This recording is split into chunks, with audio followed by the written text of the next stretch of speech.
Module 4 Radiation. Before going into the subject, let us familiarize the syllabus. നമുക്ക് സിലബസിലേക്ക് ഒന്ന് നോക്കാം.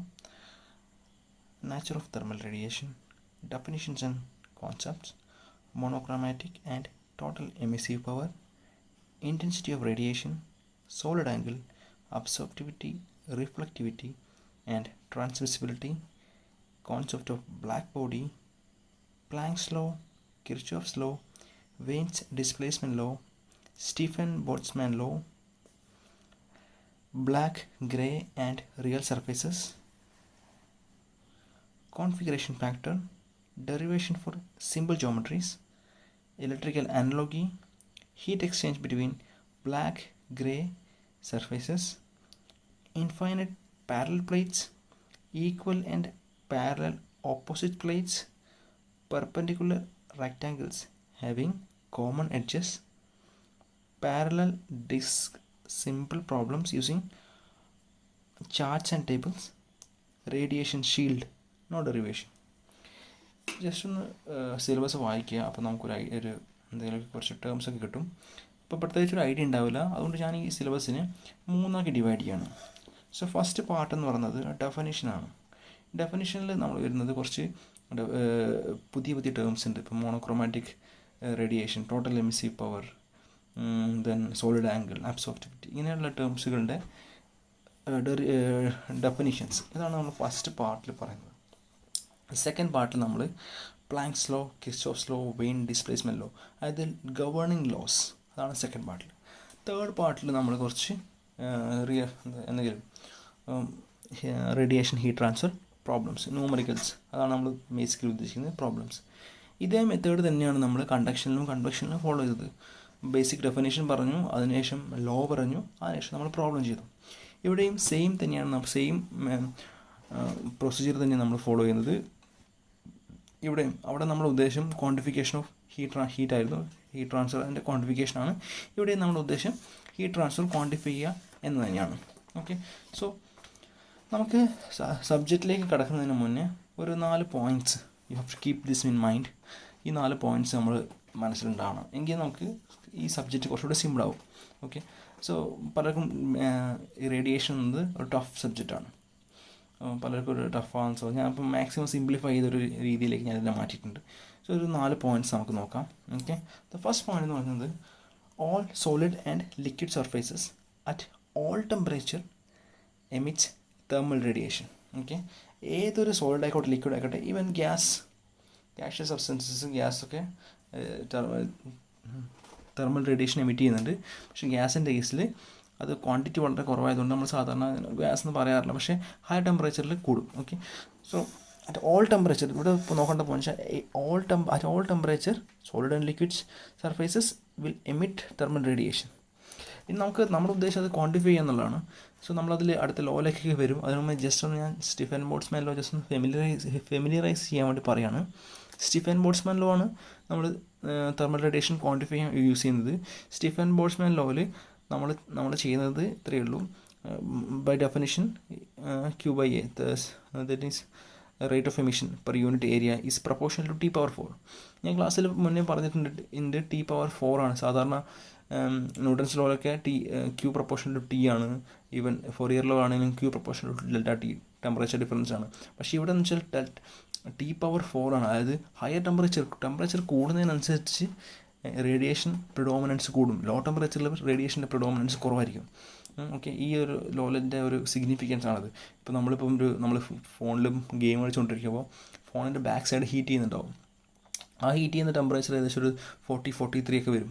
പക്ഷെ അവിടെ നമുക്ക് ബാക്ക് തൊടുമ്പോൾ മാത്രമേ ആ ഹീറ്റ് ഫീൽ ചെയ്യുള്ളൂ. അതിൻ്റെ ഫോണിൻ്റെ കുറച്ച് അകലെ കൈ വെച്ച് നിങ്ങൾക്ക് ആ ഹീറ്റ് ഫീൽ ചെയ്യില്ല, കാരണം അവിടെ നിന്ന് റേഡിയേഷൻ ഹീറ്റ് ട്രാൻസ്ഫർ ഒന്നും ഉണ്ടാവില്ല.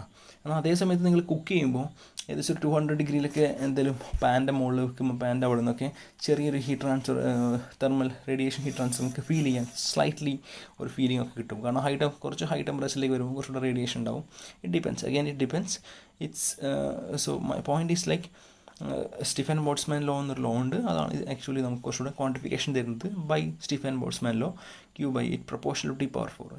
Just keep this in mind that at high temperature the predominance of heat transfer, predominance of radiation heat transfer will be high. Okay, so the first point is this: at all solid and liquid surfaces at all temperature emits radiation. ഇനി ഈ radiation നമ്മൾ ഈ ഒരു സബ്ജക്റ്റിൽ മൊത്തം നമ്മൾ radiation എന്നേ പറയുള്ളൂ. പക്ഷേ what we mean by radiation, we mean by radiation that it is thermal radiation. So by when I say radiation, it means thermal radiation in this subject. So thermal radiation എന്നതിൻ്റെ range എന്ന് പറയുന്നത് 0.1 micrometer to 10 micrometer റേഞ്ചാണ്. ഇതിപ്പോൾ ഞാനൊരു spectrum ആയിരിക്കാം. ഇവിടെ നമുക്ക് ഇപ്പുറത്തെ സൈഡിൽ ലെഫ്റ്റ് സൈഡിൽ ഗാമ റേസ് ഉണ്ട്, എക്സ് റേസ് ഉണ്ട്, റൈറ്റ് സൈഡിൽ മൈക്രോവേവ്സ് ഉണ്ട്, റേഡിയോ വേവ്സ് ഉണ്ട്, ഇതൊക്കെ ഉണ്ട്. ഓക്കെ, ഇവിടെ നമ്മൾ ഇതൊക്കെ കമ്മ്യൂണിക്കേഷന് വേണ്ടി യൂസ് ചെയ്യുന്നതാണ്. ഇവിടെ IR വേവ്സ് ഉണ്ട്, IR റേഡ് ഉണ്ട്, ഇതൊക്കെ നമ്മൾ കമ്മ്യൂണിക്കേഷന് വേണ്ടി യൂസ് ചെയ്യുന്നതാണ്. നമ്മളിപ്പോൾ ഫോണിൻ്റെ ബ്ലൂടൂത്ത് റേസ് ഒക്കെ ഉണ്ട്, ഇവിടെ വരും. ഓക്കെ, ഇവിടെ നമ്മുടെ ഈ മെഡിക്കൽ പർപ്പസിനൊക്കെ യൂസ് ചെയ്യുന്ന എക്സ് റേസ്, ദെൻ റേഡിയോ ആക്റ്റീവായ ഗാമ റേസ് ഒക്കെ ഉണ്ട്. സോ ഈ നമ്മുടെ ഈ പറഞ്ഞ ഇപ്പോൾ വിസിബിൾ ലൈറ്റ് ഇവിടെയാണ് 0.4 to 0.7 മൈക്രോമീറ്ററാണ് വിസിബിൾ ലൈറ്റിൻ്റെ റേഞ്ച് വരുന്നത്. ഓക്കെ, ഈ വിസിബിൾ ലൈറ്റിൻ്റെ ലെഫ്റ്റിൽ കിടക്കുന്ന ഇതൊക്കെ ഇങ്ങോട്ട് ലെഫ്റ്റ് എക്സ്ട്രീമിലേക്ക് വരുമ്പോൾ ഇതൊക്കെ ഭയങ്കര ഡേഞ്ചറസ് വേവ്സ് ആണ്. ഈ ഗാമ റേസ് ആണ് നമുക്കറിയാം ionising, these are called ionising rays, gamma and X ray. But in general people say radiation means ഈ ഗാമ ആൻഡ് എക്സ്റേസിനാണ് റേഡിയേഷൻ എന്ന് പറയുന്നത്. അതായത് ഏതെങ്കിലും ഒരു ഹയർ വെയിറ്റ് കൂടിയ ആറ്റമിക് മാസൊക്കെ കൂടിയ ഏതെങ്കിലും ഒരു മൂലകത്തിൻ്റെ ന്യൂക്ലിയസിൽ പോയി അതിനെ ഹിറ്റ് ചെയ്തിട്ട് അതിൽ നിന്ന് എനർജി റിലീസ് ചെയ്യുന്ന പ്രോസസ്സാണ് സാധാരണ നമ്മൾ റേഡിയേഷനായിട്ട് യൂസ് ചെയ്യുന്നത്. ഹെവി ന്യൂക്ലിയസിൻ്റെ സ്പ്ലിറ്റിംഗ് ആയിരിക്കും സാധാരണ നമ്മൾ റേഡിയേഷനായി പറയുന്നത്. പക്ഷേ ഈ സബ്ജക്റ്റിൽ നമ്മുടെ റേഡിയേഷൻ എന്ന് പറയുന്നത് തെർമൽ റേഡിയേഷനാണ്. അതായത് ഹീറ്റിന് മാത്രം പോകുന്നതാണ്. അതിൻ്റെ റേഞ്ച് എന്ന് പറയുന്നത് 0.1 to 10 മൈക്രോമീറ്ററാണ്. Again it is electromagnetic waves, these are electromagnetic waves. Okay, so similarly gamma റേസും എക്സ് റേസും ഒക്കെ ഇലക്ട്രോമാഗ്നറ്റിക് വേവ്സ് ആണ്. ഈവൻ ലൈറ്റും ഇലക്ട്രോമാഗ്നറ്റിക് വേവ്സ് ആണ്. You know the properties of electromagnetic waves and I'm not going into all that things. My point is 0.1 to 10 മൈക്രോമീറ്ററിലാണ് ഇവിടെ നമ്മുടെ thermal radiation ഉള്ളത്. സോ വിസിബിൾ ലൈറ്റൊക്കെ അതിലൂടെയും ഇവിടെ അതിന് IR വേവ്സ് ഉണ്ട്, ഇപ്പുറത്ത് UV റേസ് ഉണ്ട്, ഇതിൻ്റെ ഇപ്പുറത്തെ റേഡിയോ വേവ്സ് ഒക്കെ ഉണ്ട്. സോ നമ്മുടെ ഫോക്കസ് എന്ന് പറയുന്നത് ഇതാണ്. ഓക്കെ, ഈ കാണുന്ന ഒരു റേഞ്ചാണ് നമ്മൾ ഫോക്കസ് ചെയ്യുന്നത് തെർമൽ റേഡിയേഷൻ എന്ന് പറയുമ്പോൾ. സോ ഇൻ ജനറൽ ഏതെങ്കിലും ഒരു ബോഡീൻ്റെ എമിഷൻ എങ്ങനെയാണെന്ന് നോക്കി കഴിഞ്ഞാൽ അത് നമുക്ക് ഇങ്ങനെയായിട്ട് ഈ ഒരു ഗ്രാഫിക്കൽ ഫോമിൽ നമുക്ക് ഒബ്സർവ് ചെയ്യാൻ പറ്റും. ഇപ്പോൾ ജസ്റ്റ് ഒരു ഐഡിയ ഉണ്ടാക്കി തരാൻ വേണ്ടി പറയുന്നതാണ്. ഇതിലേക്കൊന്നും നിങ്ങൾ ഡീപ്പറായി കണക്കണ്ട. ഇപ്പോൾ ഇതാണ് 0.1 മൈക്രോവേവ്സ്, ദിസ് ഇസ് 10 മൈക്രോവേവ്. ഇപ്പോൾ പലപ്പോഴും ഇങ്ങനെ ഒരു ഗ്രാഫ് ഉണ്ടാകുക, ഒന്നുകിൽ ഇവിടെ പീക്കിംഗ് ഉണ്ടാവും അല്ലെങ്കിൽ ഇവിടെ പീക്കിംഗ് ഉണ്ടാവും. പലപ്പോഴും ലെഫ്റ്റ് പീക്കിംഗ് ആണ് കാണാറ്. ഓക്കെ, തെർമൽ റേഡിയേഷൻ സൈഡിൽ. ഇപ്പോൾ ഇതിന് നടുക്കാണ് നമ്മുടെ ഈ പറയുന്ന നമ്മുടെ വിസിബിൾ ലൈറ്റൊക്കെ വരുന്നത്. അപ്പോൾ നമ്മുടെ സാധാരണ ലൈറ്റിംഗ്, ഇപ്പോൾ നമ്മുടെ പഴയ ലൈറ്റിംഗ് ഒക്കെ എല്ലാത്തിലും ചെറിയൊരു ഹീറ്റിംഗ് എല്ലാ ലൈറ്റിലും ഉണ്ട്. ഇപ്പോഴത്തെ ലൈറ്റ്സൊക്കെ വാട്ടേജ് കുറവുള്ള ലൈറ്റ് ആയതുകൊണ്ടാണ്. ഇപ്പോൾ 100 വാട്ട് ലൈറ്റൊക്കെ ആണെങ്കിൽ നിങ്ങൾ നോക്കി കഴിഞ്ഞാൽ അതിലൊക്കെ ഭയങ്കര ഹീറ്റിംഗ് ഉണ്ട്. Okay, so thermal radiation heating ഒക്കെ അവിടെ ഉണ്ട്. So this is the first point. At all temperature, solid and liquid surfaces will emit thermal radiation. Second point എന്ന് പറയുന്നത് ഇതാണ്. In addition to emitting radiation, the surface of a body has the capacity for absorbing all or part of the radiation emitted by surrounding surfaces and falling on it. ഇപ്പോൾ ഒരു ബോഡീൻ്റെ മുകളിൽ അതിൻ്റെ പുറത്തുള്ള ഏതെങ്കിലും ഒരു സറൗണ്ടിങ് ടെമ്പറേച്ചറിൽ നിന്ന് എമിറ്റ് ചെയ്ത തെർമൽ റേഡിയേഷൻ ഫോളോ ചെയ്യുന്നുണ്ടെങ്കിൽ, അതിൻ്റെ മുകളിലേക്ക് വീഴുന്നുണ്ടെങ്കിൽ ആ ഒരു ഇതും കൂടെ അതിനെ അബ്സോർബ് ചെയ്യാനുള്ള കഴിവുണ്ട്. ഫോർ എക്സാമ്പിൾ ഈ ഒരു സ്പൂൺ നോക്കുക. ഈ ഒരു സ്പൂണിലേക്ക് പുറത്തുനിന്നൊരു ലൈറ്റ് ഹീറ്റ് ചെയ്യാണ്, തെർമൽ, അത് നമുക്കറിയാതെ ഹീറ്റിംഗ് ആയിരിക്കും. സോ ഞാൻ സൂര്യപ്രകാശത്ത് വെച്ച് കഴിഞ്ഞാൽ ഇതെന്ത് ചെയ്യും, അതിനെ അബ്സോർബ് ചെയ്യുന്നുണ്ടാവും. ഈ ഒരു സ്പൂണ് ആ ഒരു ലൈറ്റിനെ, ആ ഒരു തെർമൽ റേഡിയേഷനെ അബ്സോർബ് ചെയ്യുന്നുണ്ടാവും. So every body has a capacity to absorb the radiation. ഇത് എമിറ്റ് ചെയ്യുകയും ചെയ്യും, അബ്സോർബ് ചെയ്യുകയും ചെയ്യും. Okay, then third point is directional nature of thermal radiation. Thermal radiation എപ്പോഴും ഒരു ഡയറക്ഷനിലേക്കായിട്ട് ഏതെങ്കിലും ഒരു ഡയറക്ഷനിലേക്ക് ചുമ്മാ ഇപ്പോൾ ഈ ഒരു ഇതാണെങ്കിൽ നമ്മുടെ ലൈറ്റ് ഇവിടെ കത്തിക്കുകയെന്ന് വെച്ചാൽ ലൈറ്റ് കത്തിച്ചെന്നിരിക്കുക. ഓക്കെ, ഇവിടുന്ന് ഇങ്ങനെ ഒരു സൈഡിലേക്ക് എമിറ്റ് ചെയ്യല്ല ചെയ്യുക, എല്ലാ ഡയറക്ഷനിലേക്കും ഒരേപോലെ അത് എമിറ്റ് ചെയ്യും. So it is called diffuse nature. So നമ്മൾ അതിനെ പറയും diffuse surface emits radiation in all direction encompassed by a ഒരു ഹെമിസ്പെറിക്കൽ ഡയറക്ഷൻ. ഒരു ഹെമിസ്പെറിക്കൽ ഡയറക്ഷനിലായിരിക്കും അത് എമിറ്റ് ചെയ്യുന്നത്. ഓക്കെ, ഒരിക്കലും ഒരു സിംഗിൾ ഡയറക്ഷനിലേക്കോ ആയിരിക്കില്ല, ഇപ്പം നമ്മളൊരു ഒരു ലൈറ്റ് വെച്ച് അതിനെ കൈ കൊണ്ട് മൂടിക്കഴിഞ്ഞാൽ ഇങ്ങനെ കംപ്ലീറ്റ്ലി മൂടിക്കഴിഞ്ഞാൽ എത്ര ഉണ്ടാവും, ആ ഒരു രീതിയിലായിരിക്കും കംപ്ലീറ്റ്ലി ഒരു ഹെമിസ്ഫെറിക്കൽ ഡയറക്ഷനിലേക്കായിരിക്കും അതിൻ്റെ ഒരു എമിഷൻ നടക്കുന്നത്. സോ നിങ്ങൾക്കത് വിഷ്വലൈസ് ചെയ്യാൻ പറ്റുമെന്ന് ഞാൻ വിചാരിക്കുന്നുണ്ട്. Any confusion we will see. Then